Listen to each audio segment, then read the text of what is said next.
مثال کے طور پر ہم کو یہ بات LLB کی تعلیم کے دوران ہی معلوم ہوئی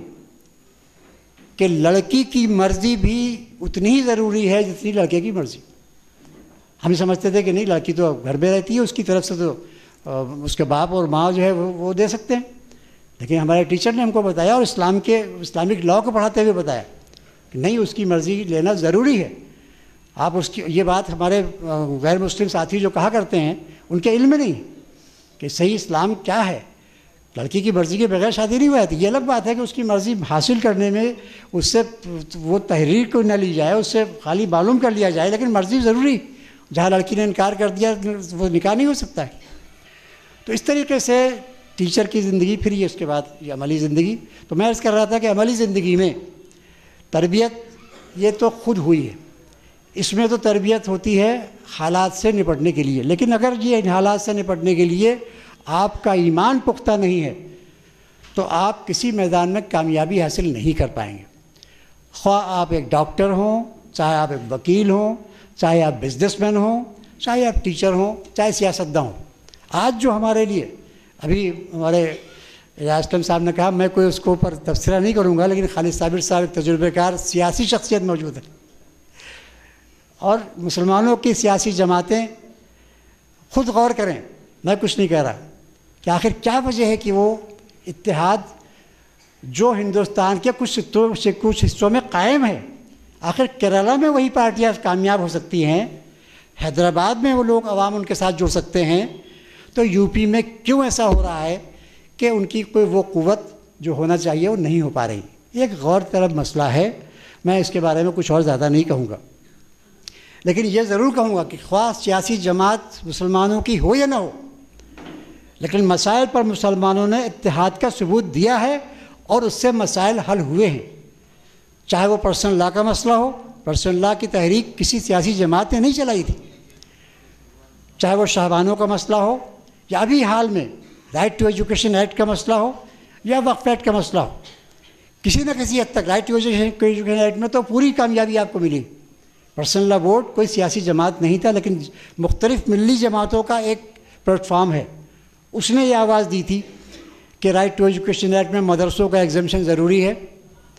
کیونکہ ہم اپنی تعلیم کو اس معیار پہ نہیں لے جا سکتے. اور اس تحریک, عوامی تحریک صرف جلسوں کی حد تک کی تھی, کوئی ریلیز نہیں کی گئی تھی, صرف اس کی دھمکی تھی, اور حکومت نے بالآخر اس کو مانا, اور مئی 2012 میں وہ قانون پارلیمنٹ سے پاس ہوا کہ مدرسوں کو اس سے ٹوٹلی ایگزمپٹ کیا گیا, اور عقیدتی اداروں کو بھی کچھ رعایت دی گئی. تو یہ نہیں ضروری ہے کہ جب تک سیاسی جماعت کے مسلمانوں کی طاقتور نہ ہو تب تک ان کے مسائل حل ہی نہیں ہو سکتے. بے شک حل ہو سکتے ہیں اگر وہ اس طریقے سے اپنے مسائل کو حل کروانے کی کوشش کریں, اور اس میں خلوص اور ایمانی قوت کا یقیناً دخل ہے.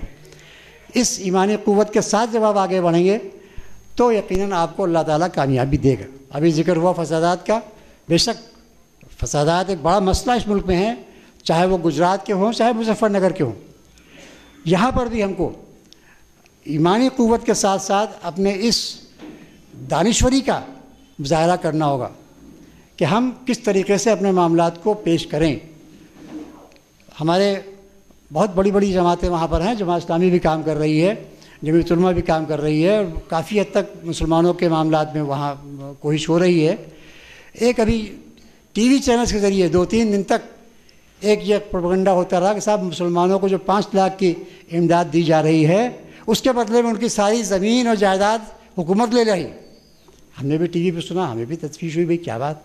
اخبار میں کہیں وہ آ نہیں رہی تھی لینگویج, لیکن یہ خبریں آ رہی تھیں. اتفاق سے میری ملاقات چیف منسٹر سے ہوئی. میں نے ان سے پوچھا کہ صاحب یہ مظفر نگر کے معاملے میں کیا آپ لوگ لے رہے ہیں, اور ان کا اچھا کیا آپ نے پوچھ لیا. وہ کسی سے کہا کہ ان کا وہ لے کے آؤ جو افیڈیوٹ لیا جا رہا ہے. میں نے اس افیڈیوٹ کو دیکھا, کہنے لگا اب اس میں بتا دیے کیا ترمیم کرنا ہے, میں اس کو ترمیم کر دی جائے گی. میں ابھی تک اس پہ غور کر رہا ہوں کہ اس میں ترمیم کرنے کی کوئی ضرورت ہے کہ نہیں. تو اب یہ صرف پروپیگنڈا ہے. ہمارے وہاں کے ذمہ داران اس کو ایک وہ کاپی اس کی لے کر بھیج سکتے تھے, اور یہ خود بیان دے سکتے تھے کہ بھائی میں نے اسے پڑھ لیا, اس میں ایسا کچھ لکھا ہی نہیں ہے, یا کچھ ہے تو ترمیم کروا سکتے تھے. لیکن 4 دن سے میڈیا اس کو اچھال رہا ہے, اور ہمارے کسی ساتھی نے نہ وہاں سے ہم کو لے کے بھیجا, اور نہ ہی ہم کو یہ کہا کہ بھائی اس میں کچھ نہیں ہے. اور یا اس میں یہ ترمیم کر دی جائے، تو ہمیں اپنے معاملات کو بھی اس میں سمجھ سے کام لینا ہوگا کہ ہم ایسا نہیں ہے کہ مظفر نگر میں ہمارے خود ساتھ کے پڑھے ہوئے علی گڑھ کے وہاں پر ایڈوکیٹ ہیں، رونق سعیدی صاحب ایڈوکیٹ، ان کے ذریعے سے ہم نے اور کئی باتیں میں جو انہوں نے مشورہ دیا وہ کام کروایا۔ وہاں کے ڈی جی سی کرمنل کے بارے میں شکایت تھی کہ وہ ان لوگوں سے ملا ہوا ہے، اس کو تبدیل کرنے کی بات تھی، انہوں نے مشورہ دیا، ہم نے بات کی، ہاں ان کی مرضی کے مطابق تبدیلی ہو گئی۔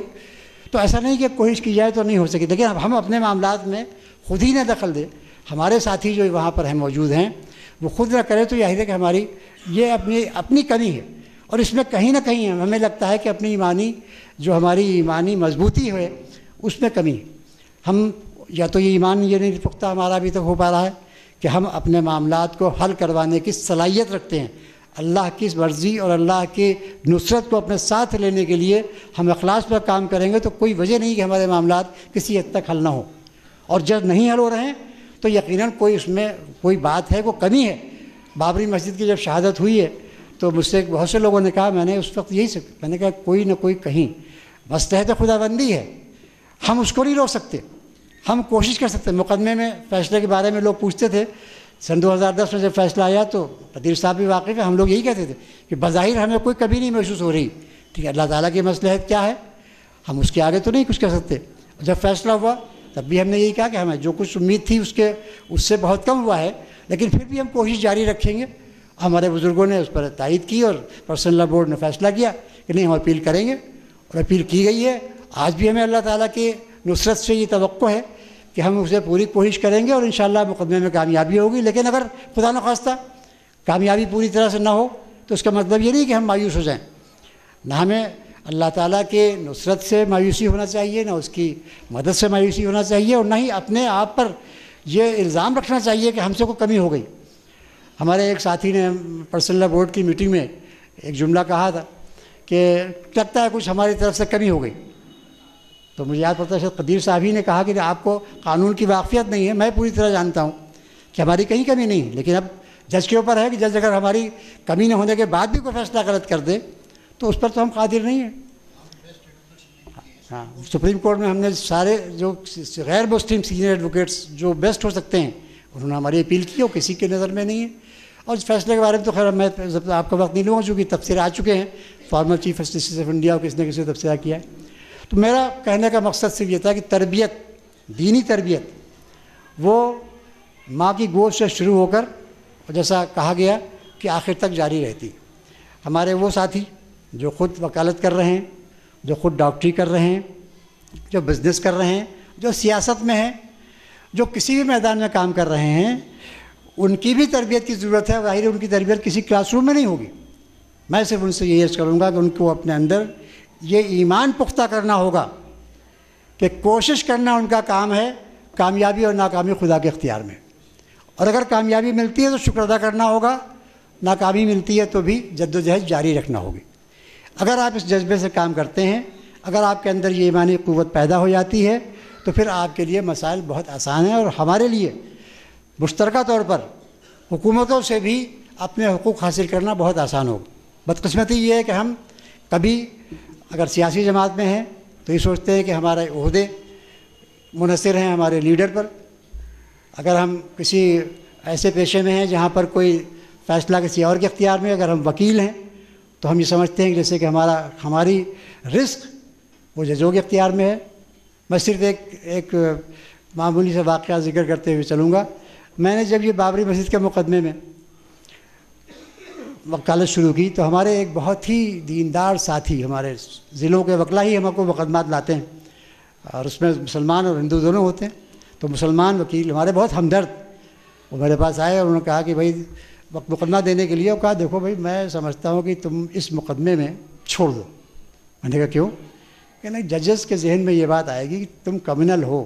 تمہارے ساتھ ججز انصاف نہیں کریں گے۔ میں نے ان سے کہا دیکھیے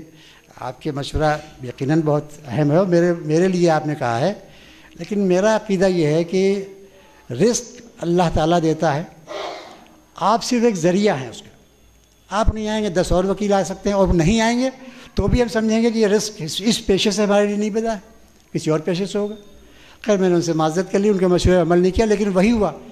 کہ پورے